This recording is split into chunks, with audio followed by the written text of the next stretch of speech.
Yo, what's going on, everybody? This your boy Mixed by Pablo, and I just want to start by saying thank you for tuning into the second episode of Precision Tune Radio Season 2. Today, I got a real special guest for all of you. My guest today, he is a legend and part of the greatest hip-hop rap group in all of hip-hop history. They've had hit records like First of the Month, Thuggish Ruggish Bone, The Crossroads, Thug Love, For the Love of Money, Notorious Thugs. I mean, the list just goes on and on. And he was part of the only rap group to have ever made a song with both Tupac and Biggie while they were both alive. And even with his solo career, he's had way much success as well. Like right now, he's about ready to release one of his hottest solo albums, Carbon Monoxide. I mean, this album is straight fire, at least the tracks I've heard he's put out so far. And he's got a lot going on. He even got a new vlogging channel, Jam TV, where he can keep up to date with everything he's doing musically and his day-to-day life with family. I want you guys to give it up for Brian McCain, better known as Bizzy Bone of Bone Thugs and Harmony. Yo, what's going on? What's going on? What's going on? That's a great intro, man. I appreciate that, man. Let's get right into it, man. Without further ado, let's get into it. Yeah, absolutely, man. First off, though, like, I honestly thank you for taking the time to be here. I know you got a real busy schedule and everything. You know, it's an honor to have you as my guest here. You know, it's crazy because like my oldest brother first introduced me to you guys with the album Eternal. This was years back when I was a kid. And, you know, that was my favorite album, favorite rap group at the time. And, you know, ever since I really followed the music, even to this very day.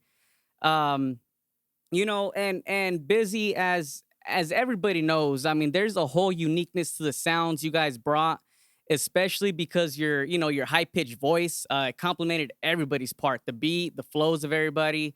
Now, you yourself, look, you've been out in the open about your childhood through interviews and social media about the things you unfortunately went through growing up.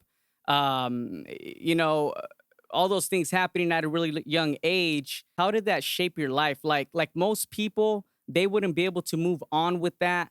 Like what was your whole mindset? I mean, in order to rap about the stuff that I rap and I sing about, harmonize about, however you look at it, Right, you right. had to have come. You had to have come from something real fucked up to be that young, rapping about that kind of serious ass shit. Right. So that was the therapy. That was how you maintain it and not break all the way down and go into a shell or lose interest in your dreams, in your art form or whatever it may be. And then as you get older, you learn that everybody has a story.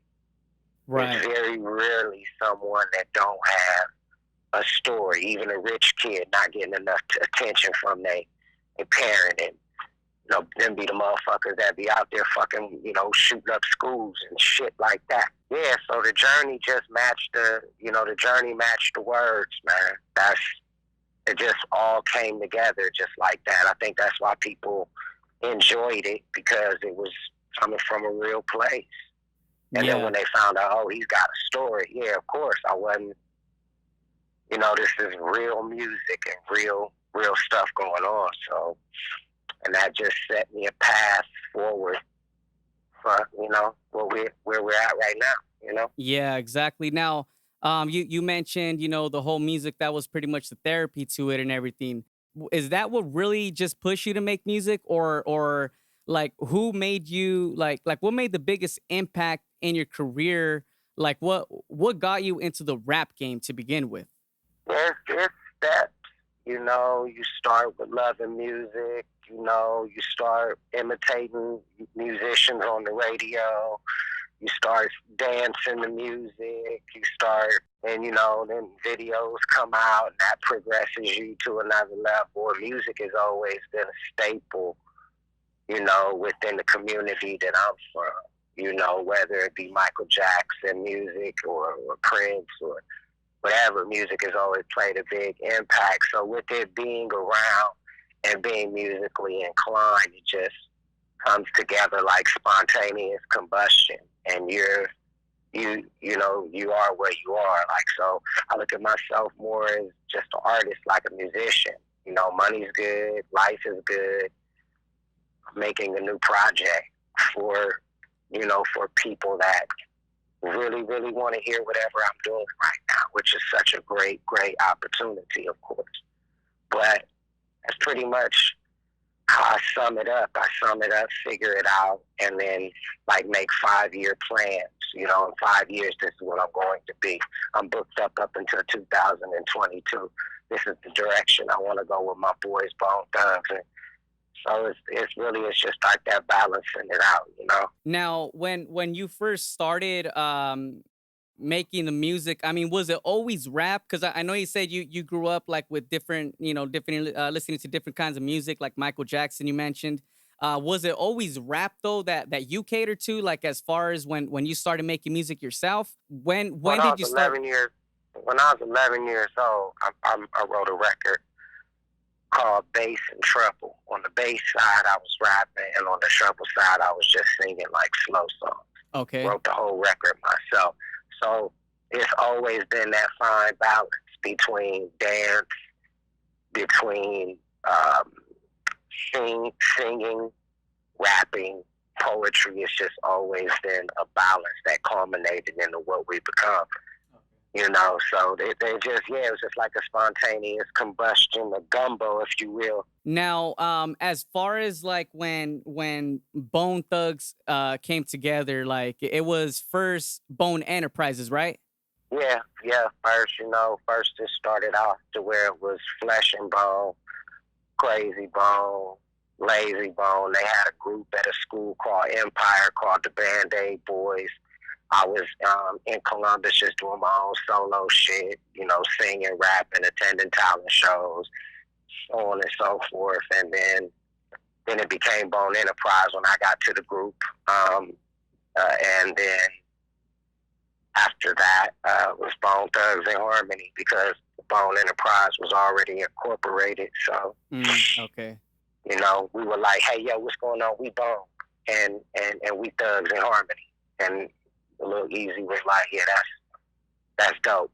Yeah, that should be your name. We thought it was too long of a name. Nah, but that fit perfect though. Now, I'm pretty sure you've answered this question before, like in other interviews and everything. But what's the meaning behind Bone? Like why Bizzy Bone, Lazy Bone, Crazy Bone? I mean, is that really your guys' like personality there, or what's the it's purpose? Just like it's just like like your favorite Saturday cartoon, and each color of each outfit means something different. Lazy got the slow Southern talk. Crazy's quiet, but the music that he puts out is crazy. Wishbone, he's like cousin, you know what I'm saying? Flesh and Lay, and all about bone. And so like the wishbone of it. When you get the wishbone, Yeah. they consider it lucky. Flesh and Bone, he's like big bro, so he like the protector over Bone, you know what I'm saying? And Bizzy Bone is because I just think a lot, is how we just moved on it, like our main attributes and what gave us attributes of having a first and a last name that matched. So our personalities, and then our last name meant we fam. So that's basically how we put it together. Cool. I like that, man. Now look, back then, obviously, like the music game was completely different. Like the importance of being heard and signed by record labels at the time. I mean, it was huge. You guys reached out to a bunch of record labels, including Death Row and Ruthless Records. With the way the game is now, do you feel that musicians should still get out of their city to make noise? Or do you think with like social media and all the outlets available these days, promoting through there is enough? No, I think it's you got to double your workload. If you really want to make things happen and accomplish shit, you got to double your workload. And you got to get out there. Even me, I've been in this business for a while. And I got to get up. I got to get out there, go meet people, go throw that first pitch out at the Miami Marlin game. You know what Oh I yeah. mean? Like, you still got to get out there. And then, yes, you do have to have your social media on point. Study, watch your tutorials, and really figure it out so you can take on as much workload as you possibly can. So that way, you know your shit, and you get and seeing how these little, these gadgets can help your entire future, entire life. So it's that whole thing. You got to be tech savvy. You have to be social media savvy. And then you have to do groundwork and footwork. Good old-fashioned handshakes, hugging and kissing the babies and running for president. It still works, too. Okay. It can make people want to move them fingers. Yeah, make people want to move them fingers and press them likes and press them subscribe. Right, You feel me? Because you're willing to get out there and go touch them and go see them and shit. Be cool and not be an asshole. You know what I mean? Yeah, exactly. And I've been seeing you doing that like a lot more like than you ever did in your music career before, right? Like now with you got your Jam TV. Like, when did you start the Jam TV? Well, just a little history. We started about, I don't know, I say almost a year ago. But it was like back in the days, mystery was the big thing. But with social media, it's an everyday thing. So staying in my lane, business-wise, I said it would be really, really, really, really cool to just bring them in. I just had a little baby boy. I'm in full daddy mode. It's about that time to settle down and just take them on this goddamn journey. Right. So they could see who they dealing with. See me in the studio working hard, seeing me in that light, so they could say, yeah, this is somebody I want to listen to. You know what I mean? He representing Bone Thugs and Harmony, right?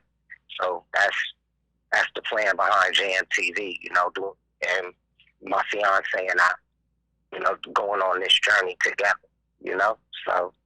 Yeah, you see, and I like how you involve everybody too. A lot of people they like to keep like their personal life, just to themselves and everything. But you have your fiance there, your kid. Um, eh, did you have like when you would go on tours and everything with Bone Thugs back then? Like, did you have like any other kids with you? Like your other kids? Did you ever bring them along tour with you at all or no? Well, my kids, my son actually signed a deal with a label. Oh, okay. And built a studio in Los Angeles. Oh, dope. So his plan was to put out some more music, and then him and I do a record together. Okay. As far as the kids that I bring on the road with me, my other son, his younger brother, YBL Sinatra, he's on this new thing with me. Back when the boys was doing their thing, they wasn't ready yet, shall we say. Okay. And now is the time. So I'm a timing person. I do everything in its right time, so. But to answer your question, like I got off the road with my boys about a year ago to take out some time for this project and really go on this movement of making this music. So now a year ago, let's say 2 years ago, really wasn't nobody ready at that time for my camp to go on the road with Bone Thugs and Harmony. So no. And to no shot in the dark, if they were ready, then they'd have been there. So they just wasn't ready. What's your son's names? The ones that are rapping right now. Bloodline Harmony, Lil Bizzy, YBL Sinatra, Bodie. Oh, okay. Plead a Harmony God. So Throw.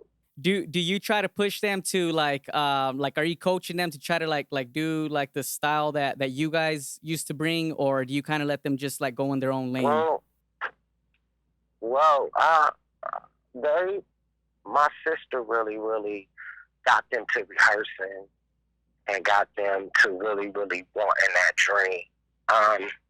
Okay. My son was the first one. My son, Lil Bizzy, was the first one to break out of that and hit success, social media success with his Lil Bizzy's in the house. So since then, he's been leading the charge. And me, of course, I want them to be doctors and football players and basketball players and, you know, cool shit like that. Okay. So I stepped back until it's daytime. So, but now it's daytime. But yeah, Bloodline Harmony, man, it was my boys, man. Hell yeah, man. Well, that must be a good feeling to see them. You know, I know you said you wanted them to be doctors, but you know they're following your footsteps there. Oh yeah, definitely. Now, I'm gonna go. Sorry, I don't mean to jump back and forth, but I'm gonna go back to when Bone Thugs, when you guys first got that call with Eazy-E, um, you know, like how much work did you guys have to put in before you guys were actually like shooting to the labels and you guys actually received that call? I mean, our work ethic to be so young is probably what would shock a lot of people. Bizzy Bone, when he was 16 years old, he used to carry a briefcase with all our bios in it, our music in it, like, and we used to walk around like with the briefcase, just about his business. I'm about my business. I'm about my business. So whether we knew what we was doing entirely, that was our goal. So yeah, we put in the work, the talent shows, the making the records, the hustling to eat, and hustling to get to Los Angeles, and walking to this person's house or that person's, this or that or this or that, this or that. And we knew we had something, so we just really needed somebody to hear it and could take it to the next level. We always knew it was gonna be Eazy-E. So it was ultimately our goal. So we had a connection from Cleveland at this old label that we used to fuck with, Dumb Shit Records. And from that point on, we got the connection with somebody in E office. And then after that, it was a series of calls, and then somebody tried to stop us then. Then we had to take the motherfucking tickets all the way back to Cleveland to meet Eazy-E. Okay. So we get back there. So we get back there to meet him. So, I mean, the struggle was real. And it was in the course, I said, about, 2 years. Okay. Remember, we were young as hell. I met Eazy-E at 16 years old. Oh, wow. Okay. Like, we were young as hell. Yeah. Like, real young. I didn't realize you were 16 on that, man. I thought you guys were at least like 18, 19. Damn. Okay. Well, I'm the youngest member in the Bone crew, so they're all 2 years older, 3 years older, and better. So yeah, they was a little older and whatnot, but yeah, we were real young. My life was moving fast. I'm talking about foster homes and shit, black guys in school, and all kind of crazy shit just at 7 and 8 and 9 and shit like that. You know what I'm saying? Like, did you so actually the struggle was real, but the struggle was less. It was less about being an adult in society that just can't find their way, and more about being a kid in society and on his own. And that's where the foster home shit come in and all the rest of that other story stuff that I ain't been afraid to share with people. So Sure. That was more of it was like an entire struggle, and you add on the work that we put behind it. And that's, so I include those in the same bag.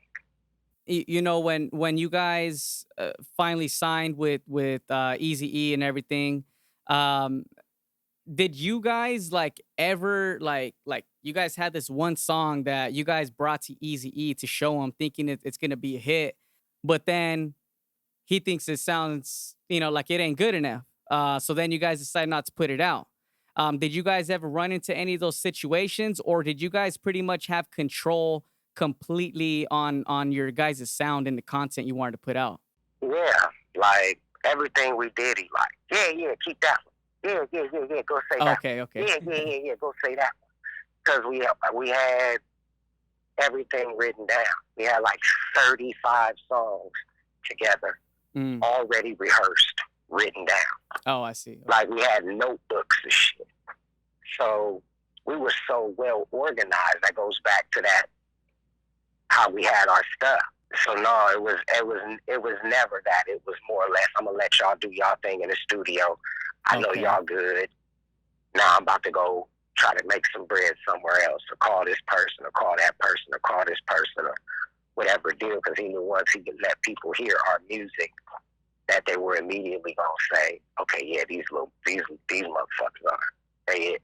That was the environment. That was the environment around. As soon as we linked up with him, it was all sold out shows with more people than we've ever seen in our lives. So it was a constant rise. So that was the feeling, that was the vibe, and it was just, we were good no matter what. We were good. Like everything was taken care of. Money was good. I don't know what the fuck they was talking about in that movie, but I understand they got to cram all that goodness in. Yeah. But that was the whole vibe. It was a real. It was just, it was one of those things, man. It was that kind of a vibe. So it was never us giving him the music, and everything he heard when he listened to it, he was like, "That's dope. That's dope." We did the arrangement and organizing on the Eternal record. He did the. He was like, "We need to come out with 6 of them real quick. I got to get some product. I got to get some product. I got to get some product." So the reason I was asking that part too though is because like as an artist, like a lot of times we can be our biggest critique and the worst critique, right? And sometimes we might think that something sounds hot when it really doesn't. Like I know a couple people that like they'll just dwell on a certain project, like an album that's been in work for like years and years. And what I think what happens with some people is like because of the amount of content that they work on and don't put out, with all the new stuff they end up working on, they progress with their craft. So then now they just want to start all over, start from scratch again. All of a sudden the album's being pushed back.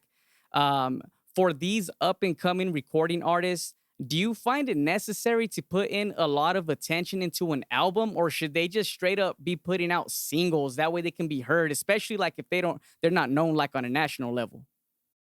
You just got to know the market. You just got to do your homework. That's the objective, is when singles are in and that's what's taking off. And if you're following trends, and if you're an artist, like a real artist is going to put out things that are not only smart, but are conducive to who he is as an artist. When you establish some of these new guys, it's a new system.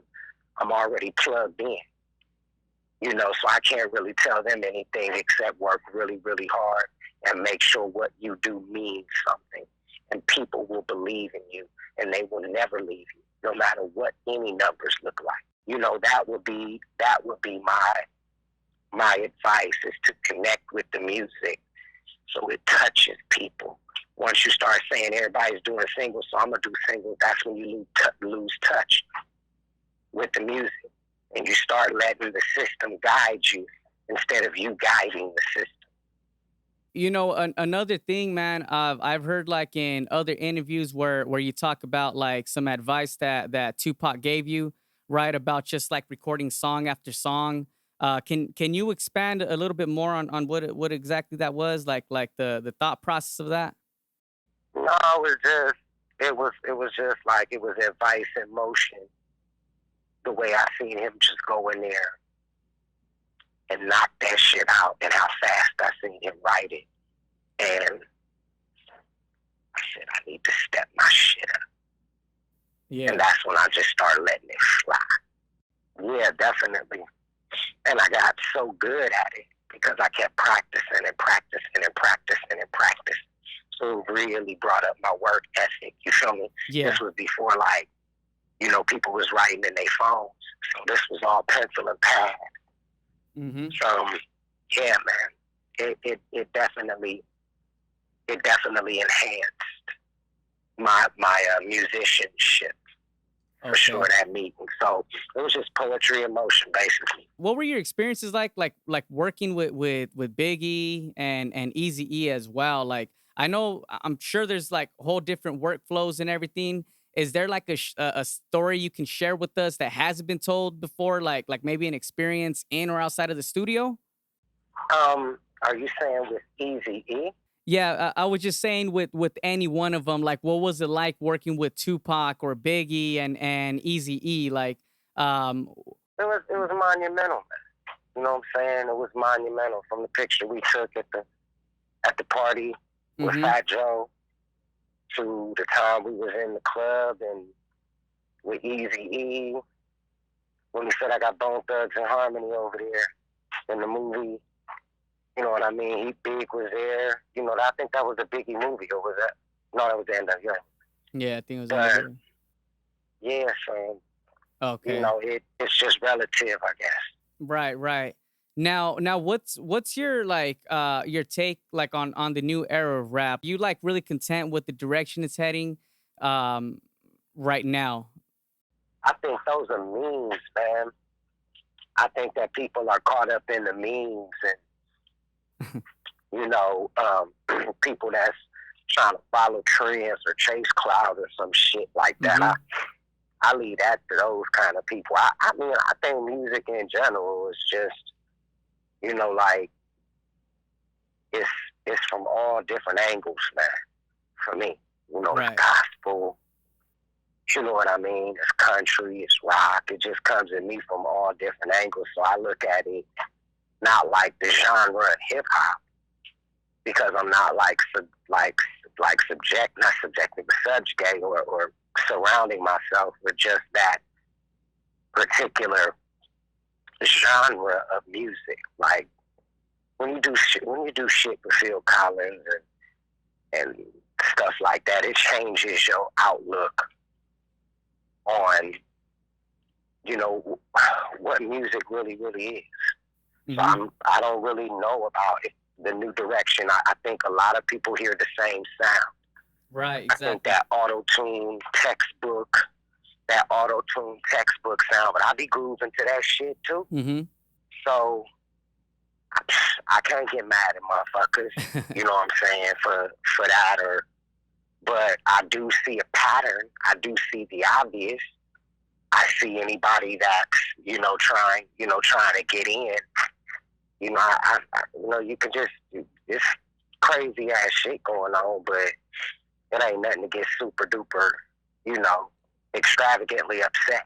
Right. It Exactly. just is what the fuck it is. I think everybody see it. I just don't see the shock value in it. I don't see, it's just not shocking as just, it's the same pattern. You know what Mm-hmm. I mean? Yeah, but some of them songs will be hitting. Do they Right. be talking about anything? Shit, I don't know. They might. I can't hear through the fucking auto tune. Right. The auto tune is tuned too much, so I can only hear the note. I can't hear the syllable. Yeah. You know what I mean? So, Yeah. Now, so that'd be where I'm at on certain shit. But yeah, is there any new artists out there? I mean, whether it's the ones that do use autotune or not, that you would like to work with, like whether it's a West Coast cat or if it's any of these people we're talking about here. I, I mess with anybody with a good idea and a good song. And something that's gonna change the world or could possibly change the world. Hey, That's the kind of music that I'm on. Music that can change the world. So and that's always the goal. That's always the aim. Something that's gonna change the world. what about with Kendrick Lamar? Like, I could hear you guys on a track together. I mean, I don't know if you guys have one right now, Oh yeah. but I think that'd be dope. No, Kendrick is dope. Kendrick is dope. J. Cole is dope. All these guys Mm-hmm. is dope out here, man. I think if you do cross paths, a lot of people will wonder if it makes sense and things of that nature. I think it has a lot to do with fan base and how you're maneuvering within your own fan base and what you can bring to somebody else's fan base. So I don't think that it would hurt anything. I think if you put it, you put the two together, Mm-hmm. TDE is a powerhouse. Kendrick Lamar is a powerhouse. Bone Thugs and Harmony is a powerhouse. So, Right. I think it would be cool, but it, it's just an energy thing. If it happens, it'll have to be at least semi-organic, So Yeah. I'm just a realist, as far as those things. So I really don't have so much of a bucket list. It's when I'm in LA Mm-hmm. and I hear someone at the studio, Kanye at the studio, stop by the studio, or Ray J at the studio. I got a song with Chris Brown, you know what I mean? And I put a verse on it. And, you know, they put it out on a couple of mixtapes just to see how it would sound, which was dope. You know, so Okay. it kind of happens like that, if that makes sense. You know what I'm saying? Like, it just, you know, It that's the just way the connects shit in that happens. situation. Yeah, yeah, exactly. Now, after that whole Migos situation, I feel like that itself lit a fire in you, man. Cause like this new album you got coming out, Carbon Monoxide. I mean, correct me if I'm wrong, but I'd say this is probably like your best solo album coming out, right? Yeah, definitely. This this record, I can't really say enough about it. You know, I'm with everybody else. It's it's time for it to come on. It's time for it to come out. And you know, as far as them lighting the fire up under me, I mean, in a way, yeah. Uh, in a way, you know, because it brings that sport back in of hip hop, of true hip hop. Mm-hmm. You know what I mean? And everything we do is relative anyway. You Right. know what I mean? Right, So exactly. yeah, definitely, I would agree with a little more thought on my end of why I agree. But yeah, I would agree. Yeah, it definitely lit a fire. Yeah. Now I did see like I was looking at the album cover, the back of the cover that you have on there. Well now I know it's your Hmm. sons that's featured on there. I noticed there's no other Bone Thug and Harmony members featured on the track on any of the tracks though. Are you guys still working together at all? Like making any new music or an album coming out anytime soon? Well, you know, we always making music and we always making plans. Right now, we're making plans for the entire Bone movie and real organized, big show. You know, chariots walking across stage and Hmm. really expanding on those kind of things. So, you know, that's the plan to step it up and get to that Rock and Roll Hall of Fame and, you know, ease in there, you know, because we're seeing a lot of different bands out here that are very well established and packing stadiums and doing 4 and 5 hour sets. And so we're looking into stuff like that, residencies and things of that nature, and bring a lot more of the lights, a lot more of the camera, a lot more of the action. So that's more where we are. And then, of course, and then the in between is just building the brand and keeping the brand as impactful as possible. Carbon monoxide, I felt, would be a really, really good way to make an impact, you know, for the brand. Yeah, And exactly. ultimately, you know, that's what counts as a group member. So yeah, so saying all of that, this was just what I felt. Like I have way more music. Like I got way more in the bag. I'm not about to stop. Like Yeah, this you ain't ain't just gonna done be yet. no one time thing. Cause I got Right. too many in the bag. I got too many in the bag already. So it's a plan. So yeah, it's definitely a plan. If that's what you're asking. Is Yeah, there a yeah, plan pretty to this? much. Yes, there is a plan. Okay. Now, with your new album coming out there, you're also going on tour and everything right now, right? Or are Yes, you we just successfully completed the United States portion of the carbon monoxide tour okay? successfully. Where are you heading to next then? We have a couple of destinations. I want to keep it under wraps up until everything is etched in stone. Okay. But we're gonna take it all the way around the world. The plan Okay. is to take it around the world. That's the plan. Cool. Yeah, should always be. Um, now, before I do let you go, because I know you got other things to take care of right now. Why don't you go ahead and let everybody know where they can pick up your album, when it's coming out, and all your social media handles? Oh yeah, definitely, y'all. Appreciate you guys for the interview. I really, really do. It's been one of them ones. Okay, so my social media, www.iambizzybone.com, Instagram, Mr. McCain, MRMCCANE, Facebook, I am Bizzy Bone. So you can reach me. It's also Jam TV. Type in Jam TV and Bizzy Bone, and it'll get you right to me every Thursday and Saturday. The new record coming out 9/12/19. That's September 12th. Big day, big day, big day. What else? I'll say more and more. Make sure you go to the website, subscribe, and I want to thank you guys for the interview. Hell yeah, man. I mean, I really do appreciate you, being my guest here today. I mean, again, honor to speak with you, man. But there you guys have it. And to everybody listening, make sure to like and subscribe to all of Bizzy's channels as well as ours on YouTube, Spotify, iTunes, and SoundCloud. And don't forget to follow and like us on Facebook and Instagram at Precision Tune Studios.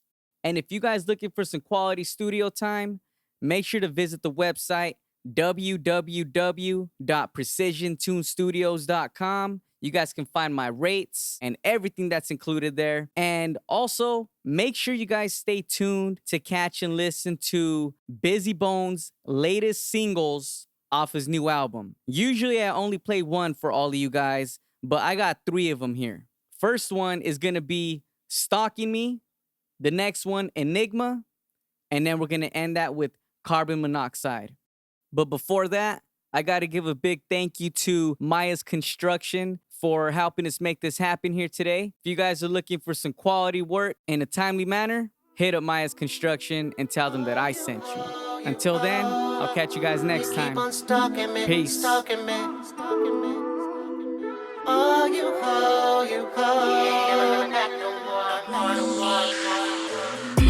She just want me to talk, mad cause I didn't fall off. I guess it's the fact that she couldn't see blood, somehow she lost. All of my niggas said, BB, you trippin', till they seen that bunny just wanted my money. They probably could get it, she being vindictive, but I just don't give a shit. Would've been a better reason to get rid of it. You wanna be famous, you better come up with another lick, cause the shit that you been spittin' is irrelevant. And while I'm fucking up these little niggas, let me handle this. You had a minute of fame, it's time I detonate in front of my brethren. I'm a better man of rhetoric. It's been 5 years, quit stalking me, quit trying to talk to me. Please realize that you lost me. I'm trying to let you down softly, softly. You keep on stalking me, stalking me. Oh, you keep on stalking me, stalking me. Oh, you keep on stalking me, stalking me. Oh, you keep on stalking me, stalking me. She got in my journal and lost, thought she was all in my head. Gave her the code to the gram, had everybody like, damn, look at how happy I am. My baby mama looking fat as she can. Embarrassing, but I was into that then. Finessing the fam, she borrowing time. It's all in my mind, it's close to the end. So now we just playing this chess, both of us different intentions. And then I sacrificed the queen and took it upon myself to win. She met the fan, went across the board, hit her with jam, stretched the floor. Shit, I'm about to get married now. She ain't never coming back no more. Oh, you keep on stalking me, stalking me. Oh, you keep on stalking me, stalking me. Oh, you keep on stalking me, stalking me. Oh, you keep on stalking me, stalking me.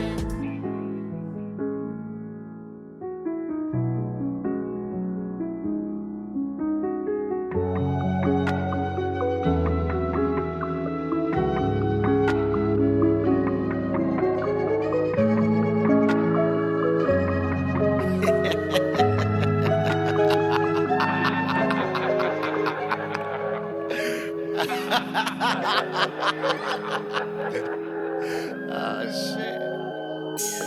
Be very, very, very quiet. I'm hunting rabbits. I'ma let my nuts hang there. In these tight pants until the butt spray or with a 12 gauge, I don't give a fuck, nigga, fuck them. Anybody, everybody with a bottle, don't lie without my army. I ain't sorry, little nigga, this bone thugs in harmony. Set it off, say shorty got the mall spurt. Man, a gun so big, it'll blow a nigga brain in the crosswords. Little Ricky had to run swerve, is that sauce yours? Kiss the goddamn Converse. Chicken dipping like it's tall serve, but those lost words be the same, but I saw worse. I had sauce first, I let it thaw, thirsted at jaw. Arrogant and egotistical without a flaw. Standing there with no one beside you like God. Drippin', I ain't trippin', got a couple of them, dog. Listen to me, Pippin', this is Cleveland, nigga, we get even. Nigga, don't be afraid of Steven or that big boy hit you with a sick boy. I'm like Sigfried with that vulture breathing in enigma.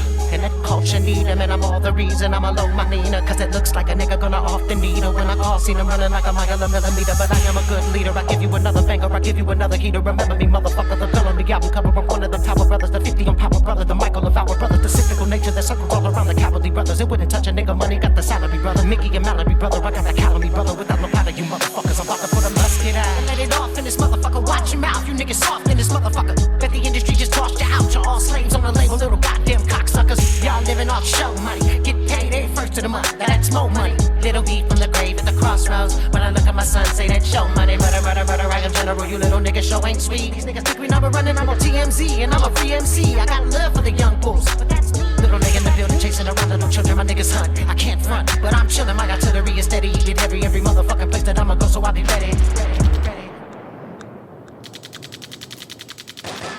Been already here. Run out the back with the beer. Hopefully they will not follow me, or I'ma pull out my pistol and pew. DM is all in my DM. Bitch, I'ma call how I see him. As soon as they over 18 and your money is gone, I'ma see how you been. Niggas is still in my camp. Rippy the yams, yeah, rippy the yams. And all of my people that go with the bomb when I'm coming to give it, we stand. Hope been already here. Run out the back with the beer. Hopefully they will not follow me, or I'ma pull out my pistol and pew. Listen to me, Kevin, this is Cleveland, nigga, we get even. Nigga, don't be afraid of Steven. That big boy hit you with a sick boy. I'm like sick children. Does anyone know what rhymes with ego? A billion streams on Vivo, bringing about as much chips as you can get in a quarter bag of Doritos. BG, I'm a Nike fan. I hit you with one of these combinations. How you going through complications? And then I do my Takashi dance. Schmurder was the case that they gave me. Dear God, it's me and Little Lazy. We was robbing niggas without no father figures. And that's the way that Wish got shot by crazy. It's common, niggas. I put you in garage mode. Mobs to the shots fly. These niggas don't want no smoke. I give them carbon monoxide. Let me hit you with this lock slide. Pac sign. No one can do it better. That's a doc rhyme. Crush your windpipe. Slice you in Doc's prime. That's over your head. Act your wife. This precious metal. Hit her with this lead pipe. Smile, bitch. You living your best life. All teeth. Let me be brief before my dick speak. Socks on. Break your iPhone so I can go to sleep. Load the clip. Pop it in. Cock it back. Ride around the block. These niggas call me OG. Bitch, you as old as me. Light speed. IG. Trolls, they don't like me. So I scroll through their page. Take cliff notes. And give them that Chris Lighty. Come down off the ledge. Talk to me, Chris. Don't jump. No. You little niggas don't know who y'all fucking with. Oh, it's on. Murder was the case that they gave me. Murder was the case that they gave me. Battle rap, I'm the answer. I'm blacker than Jack Panda. It's magic, cause I'm a savage. That's 21. Goddamn, I'm a fucking gun. Public enemy number one, I'm lawless. Word of flesh and bone, let's get carnivorous. The AK-47 with the cartridges. Banana spit, split personalities, both reflections. My third eye is a narcissist. The pen dipped in black void. Wi-Fi for y'all, bitch. I'm rapping with my eyes closed, cause I don't need my consciousness. Triple meanings, I crafted it, mastered it. After this, plastered this all over the visual adages. Imagine it, the gram was only a portion of the passages. And then if you look at the tube, see the move, infinite math, bitch. Ooh. Stop the track. Let me talk to these niggas. Cause dash ion the smash list. This before the pit. I speak to Kim as a mastiff. Right before the movie, make me classless to the masses. I gotta tell my daughters that your ass ain't your access. My people seen the lowest of the evils. I got a secret. Every dog scared of mama, who mama Medea. Cock, back, and Sharkeisha. Smell it, reverse the science, embody it, make it ether. Time's up, time code. Deja vu, I'm in effect. Just a fixation, call me J. New, Oliver Beck.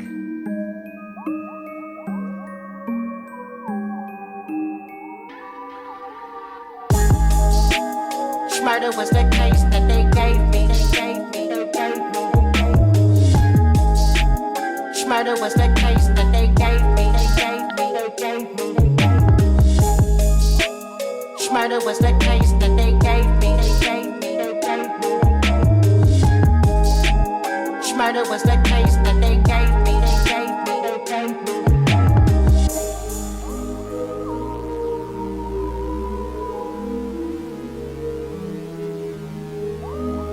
Murder was the case that they gave me.